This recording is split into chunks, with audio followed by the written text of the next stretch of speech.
سید سلام. سلام عزیزم. اصلا حرف نزن که میدونم چه به سرت اومده. بو شیطان میدی.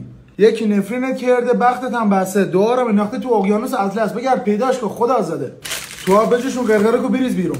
مریضی دوز نیستی ها ولی دستت کجه. ناموس کفتار زرچوبه 15 کیلو هل قاطی میکنی میریزی بیرون. نخوری ها سر ساعت میمیری. خانم بچت جمع کن جن زده شده داره میاد تو. آی سید خیلی دست بالم تنگه این روزا. تا ساعت چند میخوای بزنی؟ 12.